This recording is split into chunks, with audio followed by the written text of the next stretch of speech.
Hello friend, today we shall discuss one of the important topic of management, that is directing. As we know that directing is one of the four important functions of a management. These four functions are planning, organizing, directing and controlling. Now, planning is the base for any work. What is planning? It is thinking about the future course of actions. Here we make a policy, here we make a strategy so that we can do certain task in the future. So it is thinking about the future. It is a future course of action. In organizing, we organize the resources. Our all resources, human resource, physical resource, these things are organized in this function. And then directing. So directing is nothing but where we execute the work. So as far as planning and organizing are concerned, these two functions focus on the resources. In planning we chalk out each and everything, but it is on a paper. In organizing, we just allocate the resources, we organize the resources.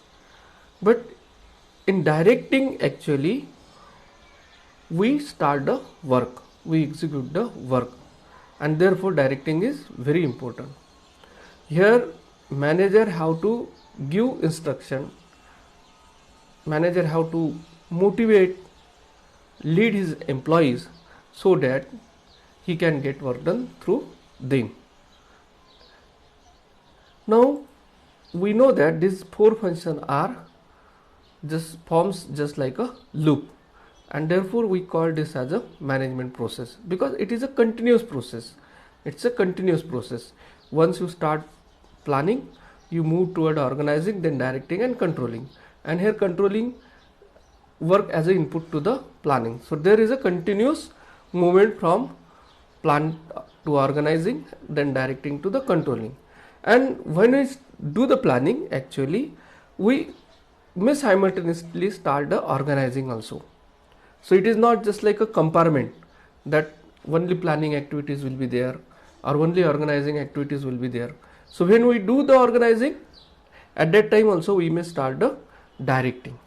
So in this way, these four functions are very basic functions of the management, and there are many functions of management, but all the functions of management can be grouped into these four basic functions of the management, and therefore these are very important. Now, what is the need of direction? It involves leading, it involves influencing and motivating the employees, and it is basically execution of the work. And here we have to give orders to the employees so that they can perform. So we know that actual physically when work happen, when the lowest level employees start working, actually the flow of instruction start from the top level to middle level, and then middle level to lower level. We know that, but every level, after getting instruction, he has to give the instruction to his subordinate, and therefore the direction is very important. The proper direction is very important, we may say, and it forms the basis of the success of any organization. So it is a function through which managers get work done through their subordinate. It is instructing the members of the organization to attain a set of objectives. Here manager has to motivate, encourage, instruct his subordinate so that they can give their best efforts, or so that they can put their best. Now when manager give order to his employee or to his subordinate, it is not that the subordinate are going to work directly and with their full efforts or with their 100%, we can say. What manager has to do? Manager has to use his leadership style. Manager has to communicate in such a way that there will be a sake of confidence, there will be a harmonious relationship among the employee, among the subordinate and the manager, and then they can work more and more for the betterment of the organization. So therefore it is the duty of the manager to get best from his subordinate, of course with their satisfaction, and hence he applies his skill of leadership, communication to get work executed. Now, what are the features of directing? Directing initiates action. It takes place at every level. Now we know that we have planned the things. In planning, we think about the future course of action. We think about what will be our future course of action. But in organizing, what we do, we allocate the resources. We do have the physical resources. Say for example, we have a machine, we have a material, we have some another facilities like power, water, tools, equipments. All these are the physical resources. But there is another one important resource, that is a human resource. Now, unless and until this human resource start work, there will not be a use of this all the remaining physical resources. These physical resources will remain idle unless this human start his work. And therefore, the role of manager, their role of boss is very important, and ultimately we can say the role of direction is very important. So directing takes place at every level. What does it mean? It means that right from the top level has to direct to the middle level. Middle level will give direction to the lower level managers, and this lower level managers will direct to the supervisors, you may say, or they may be supervisor itself, and this supervisor will give direction to the workers, and then actual work will start. So at the operative level we get work done, and therefore directing is very important. So direction flows from top to bottom. It is at every level. It takes place at every level, and it flows from top to bottom. It means that there is a flow of instruction. The flow of order is from the top to bottom. It is performance oriented. The direction, we know that we give the direction for what? For the performance itself, to get work done from the employees. It means that we are giving instruction, we are giving orders, we are motivating the employees, we are motivating the subordinates so that they can perform, so that they can work, and therefore it is a performance oriented. And most important thing is that, which I discussed just now, there is a role of human element. Manager has to take care of this human element.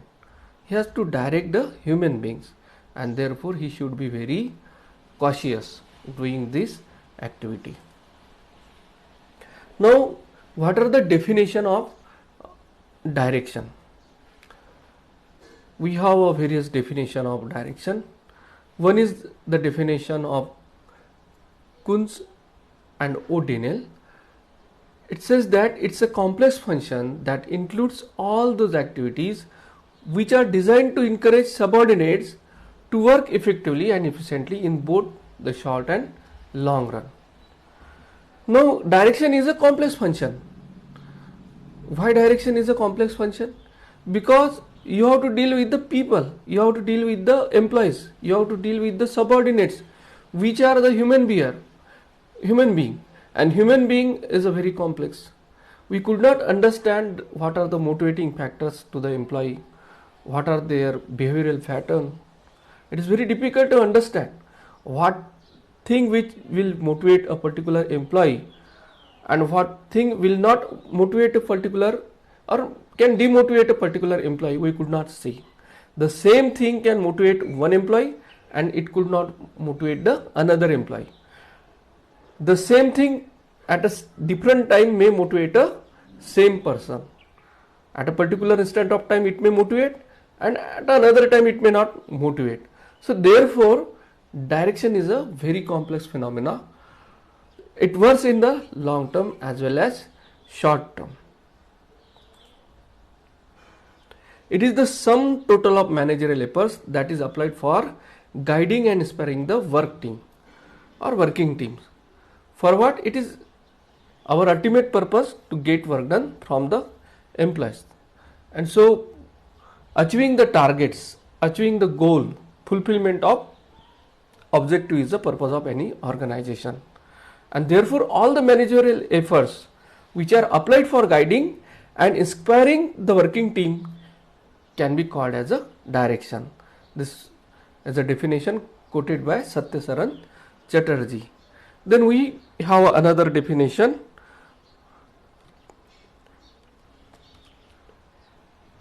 It is telling people what to do and seeing that they do it to the best of their ability.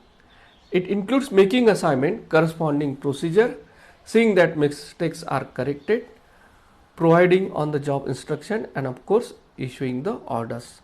This is a detailed definition of directing or direction, where the each and everything is mentioned. It includes making an assignment,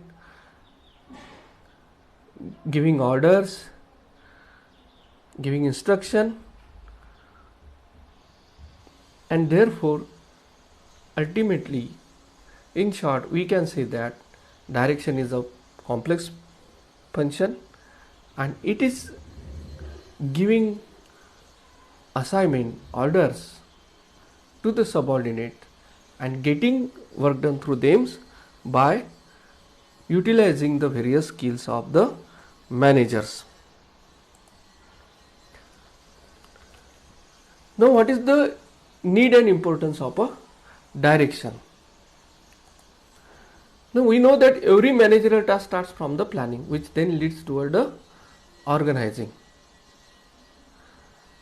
The planning is the base, and then we move toward the organizing, where the physical resources are along with the human resource is organized. We assign the role and responsibility to the human or to the particular person during the organizing. We frame the organization structure and then we move toward the direction. So plan will not get converted into realization without directing. So each and everything will be on a paper unless and until the direction or directing come in picture. So it is the function through which operative force start their operational activities, which is ultimately part of plan or objective of a management. So ultimate objective of a management is to get work done, and therefore directing is very important. It is function through which work is actually executed. To perform this function efficiently, manager has to use his leadership and communication skill. So which all these factors are very important as far as the direction is concerned. Now, what are the elements of directing? It involves leadership, it involves communication, it involves motivation, it involves supervision, and of course coordination. Now we know that all these are basically a function of a management, and it can be considered as a part of the direction or directing. So what type of leadership quality a particular manager is having? Suppose he is an autocratic type of leader, or he may be a democratic type of leader, or he may be a free reign type of leadership. So depending on his leadership style, he may use his skilled to get work done from the employees. This leadership, communication, motivation, these things we are going to discuss in a separate session, because all these are very important. Communication, there is always a flow of instruction from the top to the bottom, and there is always a flow of information from the bottom to the top level. Now this communication is very important. We know that there is a formal relationship. Organization is a formal structuring basically, and there is a always communication. Order is nothing but a communication. Instruction is nothing but a communication. The feedback given by the employee to the boss, to the manager, is again a communication. So there is also a formal grouping of employees. Suppose some sales manager or sales executives are working under the leadership of a marketing manager, but he may have an informal relationship with a team of media planner or a team of a finance department, a team member of a finance department. So this is the informal relationship. So here manager has to use the formal as well as informal way of communication, so that he can utilize the best of the employees. Then motivation is basically a technique. It is basically a inspiration. It is basically a trigger which is given to the employee so that he can work for the betterment of organization. Suppose if you ask to the employee, for what you are working with a particular organization, when a particular employee join an organization, why he joined the organization? He has certain aspirations, he has certain dream, and to fulfill this dream, to fulfill his need, his aspiration, he joined the organization. And if manager says to the employee that for the profit of the organization you have to work, then he may not put his best. But if the manager says that for the promotion, for your rewards, for your award you have to work, then he may be motivated. So there are various techniques, there are various style of motivation, the theories of motivation are there. This we will discuss in a coming session. So he has to supervise. Supervision is one of the another part where the instructions are given and then the feedback is taken. There may be a close supervision.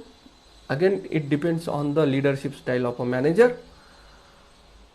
More and more close supervision, more and more loss of freedom of the employee may be there. So this depends on the nature of work. This depends on the nature of the employees. Suppose in R&D department, the close supervision is not useful, but at a shop floor, at a machine shop, a close supervision may be required. So there is a coordination, the last element of directing here. Coordination is nothing but just a smooth flow of work basically. This is more than cooperation. A team members of a football team are ready to cooperate to each other, but which team can convert the goals, convert the pass into goal, which team can make maximum goals, or which team can convert opportunities into goal? The team, the football team which is having the good coordination. So coordination is very important. Suppose a particular department is there and there is some sort of problem with that department. That problem may be rectified and the working of this particular department is going to influence the working of another department, because we are working in a subsystem. The organization, the management. What are the principles of direction? So there are various principles that manager should follow while executing the directing function. This is the principle of maximum individual contribution. Every organization is working to achieve certain objective, and this overall goal of organization can be achieved properly only when there are the various individuals contributing their maximum efforts, or what we can say 100% efforts toward the organizational goal. So this is the integration of individual contribution. We know that 1 plus 1 is 2 and 1 plus 1 becomes 11. So this is a synergy effect. There should be a synergy effect, so that each and every individual should contribute, and when there will be a maximum contribution from every individual, there will be a improvement in the overall productivity of the organization. So principle of harmony of objective. Now just now I said that 1 plus 1 is 2 and 1 plus 1 is 11. So when 1 plus 1 become 11, when there is a harmony in between the objective of a organization and objective of an individual. We know that when individual joined a particular organization, he has certain objective in his mind, his personal objective. He may have certain physiological needs, he have some psychological needs, and to fulfill this physiological or psychological needs, he joined the organization. But the organization has a different objective. Organization may want to achieve a profit. So this individual's objective plus the objective of the organization, there should be such harmony that both the objectives of organization as well as individual should be fulfilled. And when there will be a harmonious relationship among individual and the management, then this objective can be achieved. So during the direction, we must keep in mind that there is a harmony of objective. Then principle of efficiency of direction. Now when the direction is given by the manager or the particular administrator, there should be a efficiency of direction. When this can be achieved, his leadership style, how he motivates the employees, his communication. So one should keep in mind that the direction should be efficient. Efficient direction can be converted into more and more productivity. Then principle of direct supervision. Now supervision is very important, the style of supervision. Now there may be a close supervision, there may be some free rein type of supervision. So what type of supervision policy the manager is having, that is very important. So supervision, when the manager gives the supervision, he take the feedback from the employee, his subordinate, and then one-to-one relationship is there. And when one-to-one relationship of manager and the subordinate is there, then he can supervise directly and he can solve or he can rectify the problem what subordinates are facing. Then principle of effective control. Now control is, what is control? Control is taking a feedback basically. When the things are planned, when the standards are set, then the action start, and the performance, the action which is a result of an instruction given by the managers need to be checked, need to be monitored, and this will give a feedback to the managers, and then there will be a possibility of a good control. So during the direction, this thing should be keep in mind that the good control should be possible, the effective control should be possible. Then principle of leadership. Now there are, depending on the situation, depending on the managers themselves, depending on the work, depending on the subordinates, there may be a different type of leadership which managers can use. Now we know that autocratic type of leadership is there, democratic type of leadership is there, free rein type of leadership is there. So what type of leadership the managers are using, the boss is using, the maximum contribution of individual should be there, one thing, and beside this there should be a satisfaction of the individual. It is not that the work is there, the employees are working, the subordinates are working, they are putting their best, but there should be a maximum gratification, maximum satisfaction of employees also. So the style of leadership is very important. Then principle of communication. Suppose the instructions are given by the manager, the orders are issued. Now it is the job of subordinate now to work. Now during the work, the subordinate may face the various problems. There may be a deficiency in the resources. He may not have a training, he may not having a knowledge, and there may be some sort of problem from another dependent person or department. So this is a very important at this time that manager should communicate with the subordinate. He should take information from the subordinate that what type of difficulties they are facing, what type of problems are there, and should try to rectify it. So communication plays a vital role. So principle of unity of command. When the direction are issued, it should be from the single person. There should not be a number of person, or there should not be two or more than two person, those who are issuing the orders or giving a direction to the subordinate. Suppose there are number of orders, 1, 2, 3, or suppose 12 orders are there, 2 orders are there.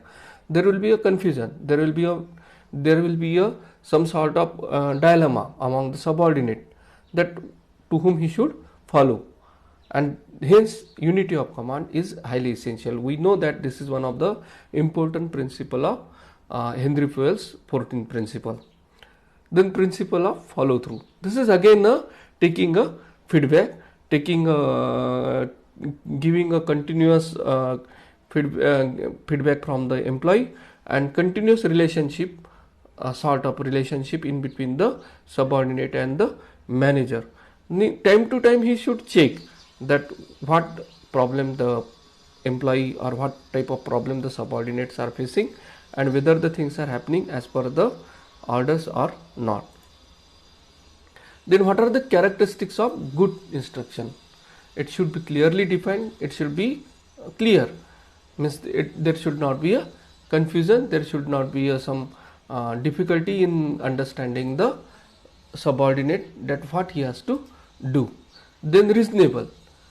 Sometimes the instruction given by the boss, the instruction given by the managers may not be reasonable, may not be possible to work, may not be possible to do in a particular time period. So the instruction should be reasonable. Then it should be easily understand the language. Suppose it is in a written, the instruction is written, or suppose it is a oral, it should be understood by the employees, those who are going to receive it. Then it should be complete in all respect. So it should not be partial. Whatever the managers are expecting from the employees, each and everything should be mentioned in that instruction. It should be enforceable. It should be in such a way that when managers take follow up, when managers try to find out the difficulties or try to find out what is what has happened with the orders given by him or issued by him. So sometimes the employee may not work properly, his own problem may be there, his own personal problem may be there, and sometimes some another problems of behavioral may be there. So if it is enforceable, then it will be easy for manager to get work done from the subordinates. It should be accepted from the subordinates. So naturally, if the order or if the instruction is clear, if the instruction is reasonable, if the instruction is given to the proper person, sometimes the job of one person may be given to the another person. At that time the subordinate may not accept. The subordinate may think that this is not my task, this is a task of someone else. Suppose the person from the quality department is what type of job is expected from him, maybe inspection, and something else which production person or the person from the workshop or from the shop floor is supposed to do is not be accepted by the person from the quality control department. So acceptance from the subordinate is very important. Then if possible, or if it should be written. Sometimes depending on the, suppose the job is routine, the job is routine task, then in that case the oral orders are generally issued, but sometimes the written communication is very important, the written instruction is very important, because the manager has to take the feedback, manager has to keep the record, and sometimes he has to punish to the subordinates also.